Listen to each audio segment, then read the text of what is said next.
Welcome back to Brennan's breakdowns of the new Star Wars novel, Supernatural Encounters, potentially the final novel in the expanded universe for a little while. Today we are delving into the meat of Supernatural Encounters, finally reaching Book 1, The Trial. In the previous episodes of this series, we covered the introduction and the prologue, and now we have made it into the first book of 6 books. Supernatural Encounters is divided into 6 separate books within it, and Book 1 contains the first 8 chapters of the novel. In today's episode, we will cover Chapter 1, which is subtitled Division and Debate. Chapter 1 spans pages 21 to 27, making it a total of 6 pages. Before we get into the text today, here is your obligatory spoiler warning.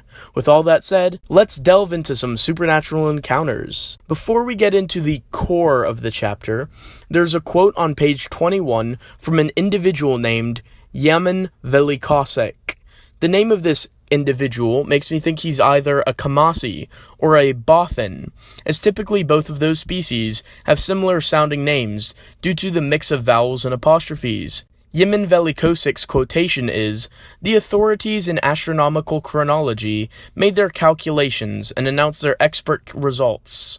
The authorities in pottery took the results of the specialists' computations as a firm base on which to build. Authorities in the history of art, philosophy, and history in general followed. Difficulties were swept away.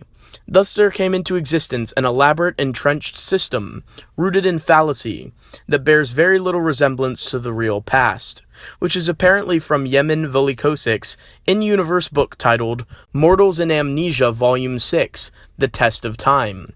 While I try not to use the endnotes in making these videos, as I prefer to find the references myself, the Supernatural Encounters' so-called infernal endnotes revealed that this quote by Yemen Velikosek was inspired by a real-world quote from a real-world book called Peoples of the Sea, A Reconstruction of Ancient History.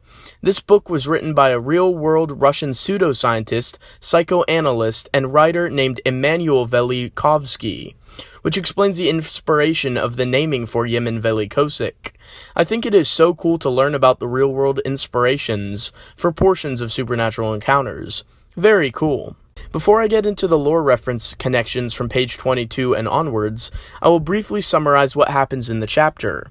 This portion of Supernatural Encounters describes the second hour of the second day of debate amongst the previously mentioned Historical Council. What are the Historical Council meeting to debate? To debate the validity of the manuscript that Arhul Hextraphon barely managed to get out and distribute before his murder. And the Historical Council has convened to debate whether or not to release the manuscript to the public. In this chapter, we get to hear arguments from the proponents and advocates for Hextraphon's work, as well as the naysayers and doubters who don't want to see the controversial manuscript released. On the very first line of Chapter 1, we get our first reference of the chapter, as we begin with an astonished question from Olm-A Janzikek of the Historical Council, upon hearing that Arhul's body was found to be drained of blood. Olm-A Janzikek was a character first mentioned in West End Games' 1993 resource guide, Han Solo and the Corporate Sector Sourcebook, by Michael Allen Horn. Janzikek was referenced in that guidebook as an in-universe author, though his species wasn't revealed concretely until Supernatural Encounters. In this opening paragraph, Janzikek is revealed to be a Tishar. The Tishar have appeared throughout the expanded universe in a ton of source material, RPG material, and even comics, but their first appearance goes all the way back to Brian Daley's Han Solo at Star's End. Janzikek isn't just a mere Tishar, but is revealed to be a member of a rare subspecies of Tishar, the rare Iskar subspecies, known for their translucent albino scales. Janzikek being of the Iskar subspecies is another reference, as the Iskar subspecies were first mentioned in Ultimate Alien Anthology from Wizards of the Coast. It's awesome to get Janzikek's species finally clarified, with some super cool connections. And it's cool to know that Janzikek made it onto the Historical Council as well. The work Janzikek is known for is referenced here as well, as he authored Minds of Perception, a comparative study of persuasive techniques during the Galactic Civil War, which is stated to be an incredibly influential work in Supernatural Encounters. The book appeared alongside Janzikek for the first time in the Han Solo and the Corporate Sector sourcebook, as well as having an entry in the complete Star Wars Encyclopedia. Janzikek's character is given as tenacious, observant, outspoken, and quick to conclusions. He's an incredibly fun antagonistic character, and will be featured prominently in the pages to come. I think it's so cool that instead of making a new character for Janzikek's role, Joe Bongiorno took a pre-existing, obscure character and really fleshed them out into a super interesting character. Janzikek's question regarding the nature of Arhul's death is answered next by another important character.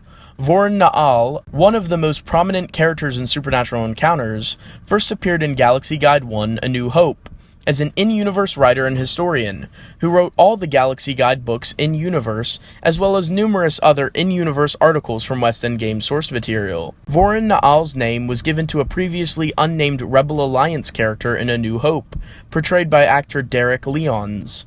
Vorin Na'al was always portrayed as a very close friend, protege, and eventual colleague to Arhul Hextrafon in West End Games material, and that trend was continued in Supernatural Encounters. Vorin mentions that the eerie circumstances around Arhul's death were kept out of the media by the Chandrilan authorities, and it also establishes that Vorin is now one of the leading members of the Historical Council. We're proud of you, Vorin. Way to go. Vorin goes on to mention that the reports on Arhul's death, with its odd circumstances, took so long to be revealed in part due to the Swarm War breaking out recently. This takes place in 38 ABY, chronologically just after the Swarm War, as depicted in the Dark Nest trilogy by Troy Denning. It's really cool that the conflict got a name drop here. We're next introduced to a character named Abric Hanapen. I don't believe we've met Abric Hanapen anywhere prior in the EU, though there is a small-time ship thief named Abric, featured in Timothy Zahn's Dark Force Rising. I don't think the petty ship thief Abric is the same character as historian Abric, though. Abric Hanapen is a member of the insectoid Velmok species, which is a cool reference to issue 49 of the original Marvel Star Wars comic. The issue titled The Last Jedi by Mike W. Barr explored the Velmok species and homeworld, so it was awesome to get a callback to those original comics. Hanapen offers a rather venomous view of Arhul, and casts doubt on the legitimacy of Arhul's writing, calling into question why a supernatural demise validates Arhul's supernatural encounters. Here's where another returning character appears, as Mungo Baobab retorts Hanapen's statements. Mungo Baobab first appeared in an episode of the Star Wars Droids cartoon called Tale of the Rune Comets. He would go on to appear in 3 subsequent episodes, the TV special episode The Great Heap, 2 Droids picture books, and even a short story, as well as being featured in heaps of source material. Mungo even had an action figure back in the day, and he's a personal favorite character of mine. Supernatural Encounters mentions that he is aged by this point in time, but I was shocked at just how aged he was. After doing research, his birth date is listed as being in 45 BBY, which according to Wikipedia, comes from information from the Droids Reanimated Part 2 article from StarWars.com, which established that the character Aren Yam was 15 and half the age of Mungo when they first met in the Droids cartoon, meaning Mungo was 30 in Droids. The RPG magazine Polyhedron number 170 contained an article by Abel G. Pena which established that the Droids cartoon took place in 15 BBY, meaning Mungo was thus born in 45 BBY. Crazy connections there, and jumps to get to that age. With the complicated process of getting Mungo's birth year out of the way, Supernatural Encounters takes place in 38 ABY, which means for all you math whizzes, that Mungo Baobab is officially around 83 years old in this story. I love that Mungo Baobab, despite his age, is still written as having a passionate energy to him. His energetic retort to Abric results in a reprimand from a longtime member of the council, and yet another returning character. Don Gulek is an obscure historian from yet another piece of West End Games material. Don Gulek's sole prior EU appearance was in the West End Games sourcebook, Kraken's Threat Dossier, which established that he was a male historian and chief at the Keller Institute of Galactic History. Don Gulek has an article attributed to him in Universe, titled 10 Years After, Notes on the Mature Organizational and Administrative Structure of the New Republic, an article that Vorin Na'al assisted him on. Aside from that information, Don Gulek is pretty much a blank slate prior to his appearance here in Supernatural Encounters, which takes the opportunity to flesh him out.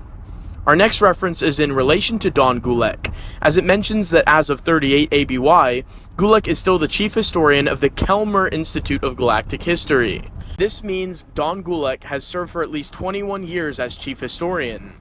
The Kelmer Institute of Galactic History was mentioned first in Kraken's threat dossier as well, though it would later go on to appear in Walter John Williams' The New Jedi Order, Destiny's Way, making this the third EU mention or appearance of the Institute.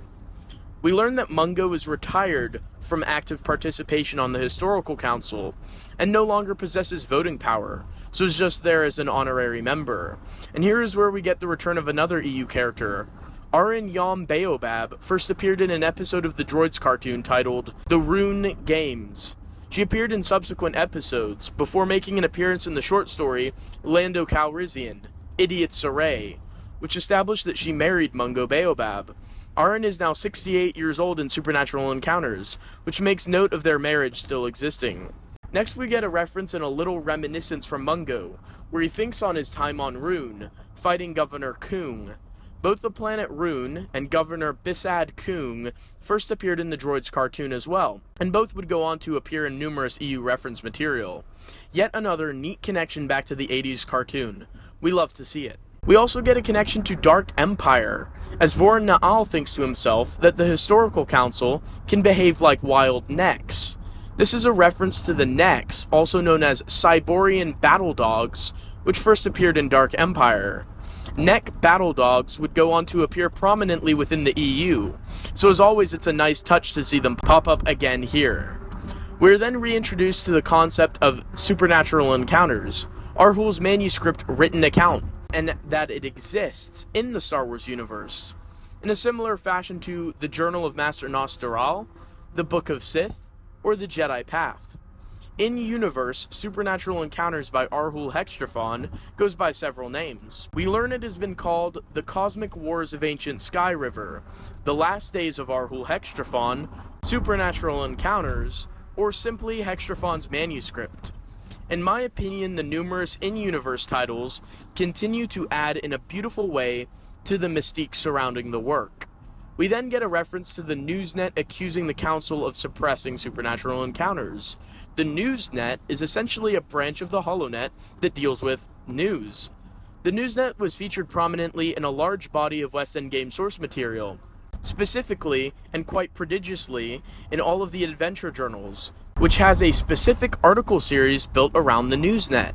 We also get a Killik name drop, which is both in the context of being an ancient species and having been a recent threat in the Swarm War, which is yet another Dark Nest trilogy reference.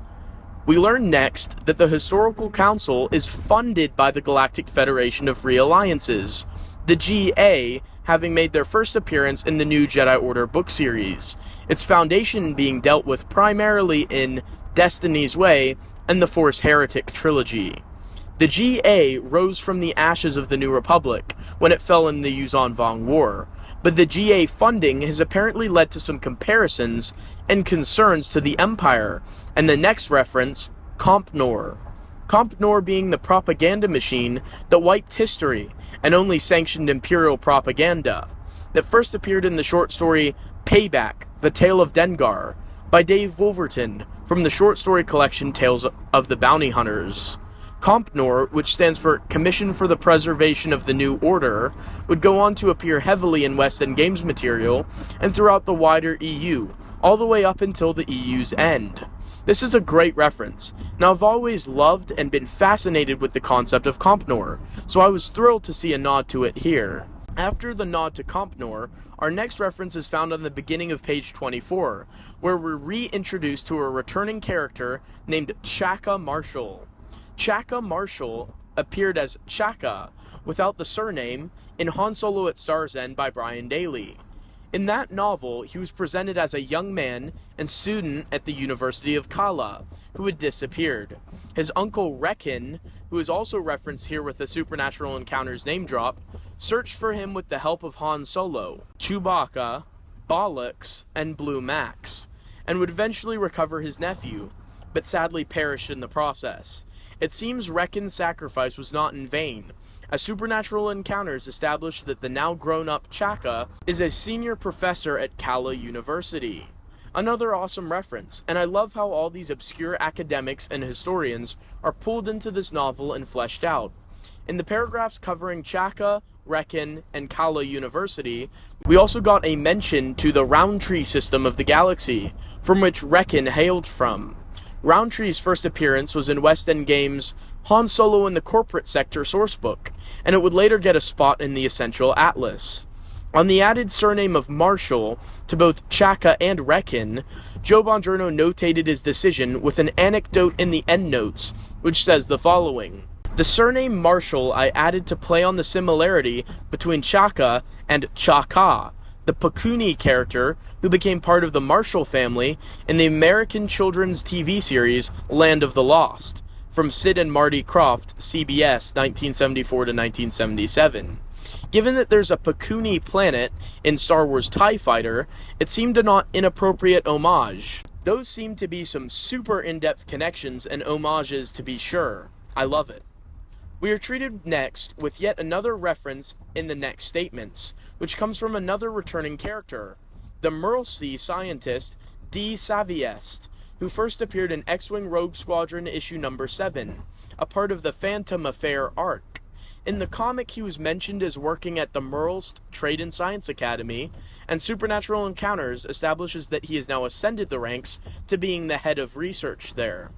The Merlsea species, in which he's a member of, first appeared in X-Wing Rogue Squadron issue number 5, and went on to appear prominently in West End Games and Wizards of the Coast source material. Reyna Solov is the next familiar face we encounter, who is a professor of archaeology at the University of Byblos. Both Reyna Solov and her profession at the university were first mentioned in Peter Schweighofer's Platt Starport Guide from West End Games. She mentions something called the SDs, a new concept which stands for spurious directories, and refers to events that the Historical Council can't confirm or deny actually happened in the history of the galaxy, but they can't find reason enough to say they did concretely happen due to other events conflicting with those events. The SDs are files the Historical Council keeps of fanciful tales that could have happened. I believe this is a deeper reference here, as SD also could stand for secondary canon, an out-of-universe concept that was a tier below continuity canon, also known as C-canon, in the hierarchy of canon tiers of the expanded universe. Secondary canon, or S-canon, were works that didn't fully fit with the continuity, meaning it gave room for them to occur within continuity, but room for elements that contradicted other sources to be disregarded. S-canon was a massive gray area, and an example of something that fits within S-canon were the alternate video game endings, such as the dark side endings to The Force Unleashed or Knights of the Old Republic. I believe that the in-universe concept of the spurious directories are an equivalent to the out-of-universe concept of secondary canon, a genius little wink from Joe Bongiorno. Next we get a little kind of pot shot reference that I absolutely adore. A touchy subject and name within the fandom nowadays that will bring groans of despair to many within the 2023 EU fandom. Pablo Hidalgo. The man has done it all. Been an amazing champion of the EU, and a celebrated figure and writer for it, whom I greatly admired. And now a man who has made himself one of the EU's biggest critics on Twitter. Pablo is no stranger to controversy within the wider Star Wars community, becoming embroiled in drama with popular creator Star Wars Theory, which resulted in a forced formal apology from him due to Lucasfilm mandates. He also said that there's no market for the EU anymore because no one wants it, and quite disturbingly, spoke out multiple times against Supernatural Encounters on Twitter over the years. At certain points in time, Pablo has denied that he ever even worked on the project, as well as repeatedly saying it wasn't canon, and was rejected from approval or interest by Lucasfilm, despite multiple emails and correspondences showing that he was involved quite heavily at times with the project, from an editorial perspective, and that he represented a very interested party at Lucasfilm on the project. Pablo's recent venomous attitude towards Supernatural Encounters and the wider EU is highlighted with a character appearing here in Supernatural Encounters in reference to him. a Tuckerization acronym of Pablo Hidalgo we are reintroduced to as an in-universe character named Palab Gadolhi. Palab Gadolhi first appeared in the novel Rebel Dawn by A.C. Crispin. In that story, as a young man, Gadolhi is presented as being a part of the Tethan resistance against the Empire. Now in Supernatural Encounters, as a much older gentleman, Palab Gadolhi is now a historian, and is thought of by Voron Naal with this quotation from the book. Historian Palab Gadolhi had privately confessed to him that he felt the same way, and if it came down to a vote, as it likely would, he'd have to vote against publication by the council. So we get a little reference to Pablo's outspoken adversarial nature to Supernatural Encounters, with his in-universe character, Palab Gadolhi, making his second appearance, and likewise being completely against the in-universe Supernatural Encounters manuscript. A perfect, beautiful mirror reference that I just love so much. We get the return of Mammon Hool next, from the introduction to Supernatural Encounters, and long before that, protagonist of Galaxy of Fear, as he roars against Saviist's claims that the depiction of gods and demons is a fantastical myth and is a mere fable. Mammon Hool's boisterous tangent is impassioned and impressive, as he and Gulick have a tense exchange of viewpoints. Mammon makes reference to a character named Dr. Bowen of the Abroan Institute to make his point. Dr. Innsmouth Bowen first appeared in the StarWars.com article, The Essential Guide to Warfare, Author's Cut Part 1, The Celestials, by Jason Fry and Paul R. Urquhart. Bowen was renowned and respected, but controversially had postulated comments on his theories of creative design by celestial beings, something some on the Historical Council would rather forget.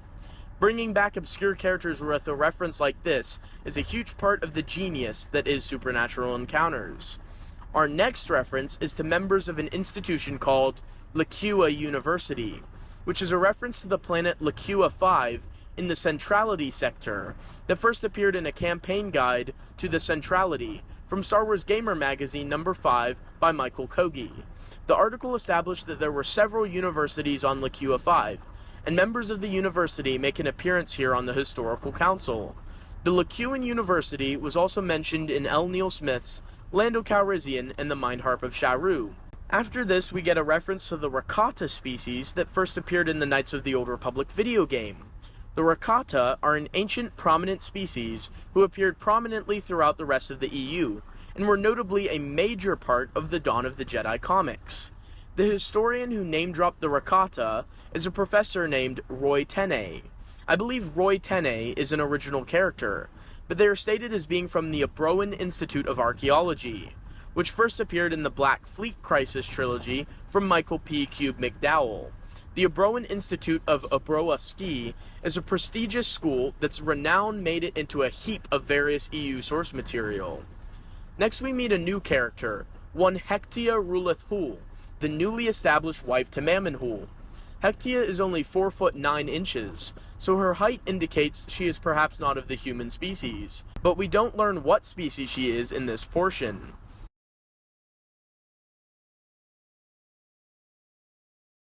Hectia is a botanist, an outspoken member of the council.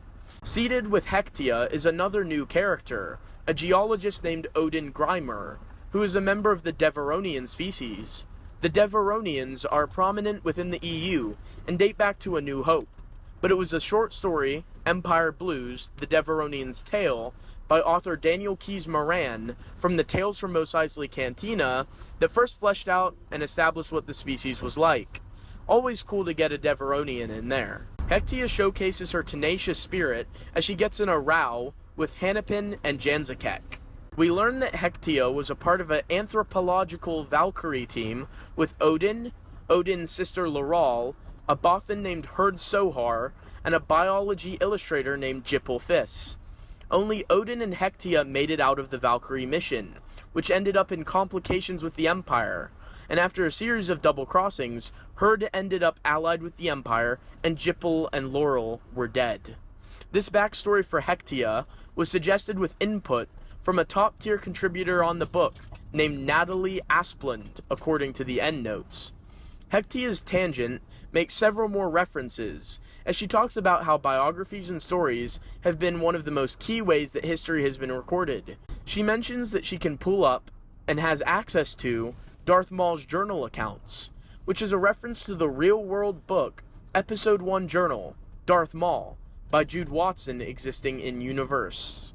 Super cool to know it survived and made its way to the public.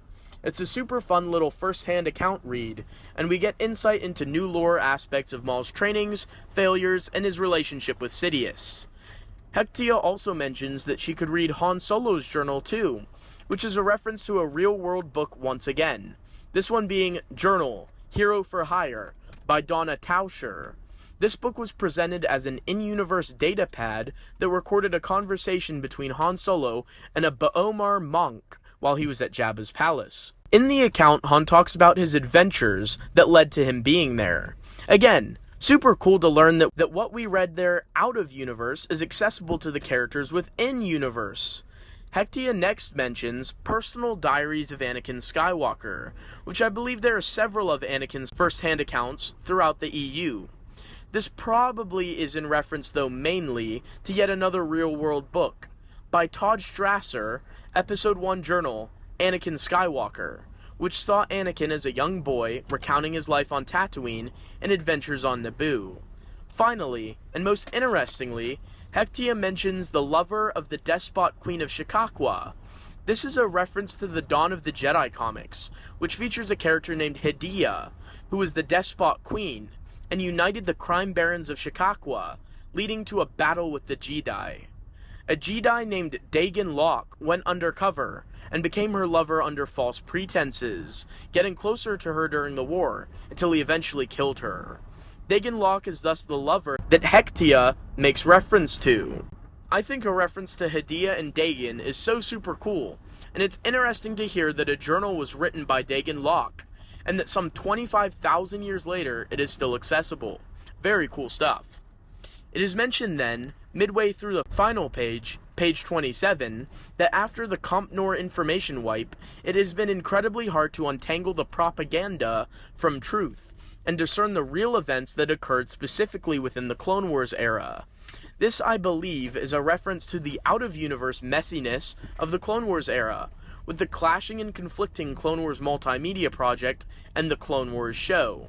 A clever way to show that even in-universe, that area of history is a jumbled mess, and it's hard to figure out what actually happened where during that war, which is a brilliant reference.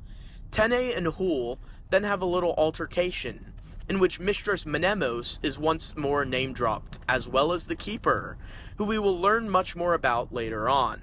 Saviest jumps back into the debate fray and gets called a vexing bird by Hul, which is something I found hilarious and wanted to point out. Hul mentions next holobook sales, which is a reference to the crystalline stores of information known as holobooks that appeared throughout the EU, but were first featured in Attack of the Clones, as the glowing things on shelves in the Jedi archives. With that last reference out of the way, the chapter ends with the debate room falling into another heated uproar. I hope you guys enjoyed this breakdown of all references and Easter eggs in Chapter 1 of Supernatural Encounters. This is everything I found and notated, but please let me know in the comments if I missed anything. Before I let you go though, however, I have some really exciting news that I can share, that I received from the good people involved in Supernatural Encounters. The Supernatural Encounters Atlas Appendix by editor Corey Carter has been finished. I can personally attest to this, as I had the honor to take a peek at it, and I can say it's a super exciting companion piece to Supernatural Encounters. From what I saw, it's going to be super helpful, and a must-have for fans of Supernatural Encounters, to get a little more information, helpfully organized, regarding the lore of Supernatural Encounters. Corey did a fantastic job, and it should be releasing not long from now, hopefully around this October's Halloween. I'll make a video about it when it's released, where we can take a look at it together. For those of you who wonder what the Atlas Appendix specifically is, it's essentially a list of every planet named or referenced in Supernatural Encounters, and there are plans down the road to continually update and add to it with new information, such as information from the eventual Hungarian Han Solo translations. I, for one, am super thrilled about the project, and think Corey's work is invaluable for the EU community. Make sure to keep your eyes peeled for its upcoming release. Exciting times for sure. With that little news blurb out of the way, I'll see you guys next time, when we delve into Chapter 2, Prelude and Contention. See you guys then.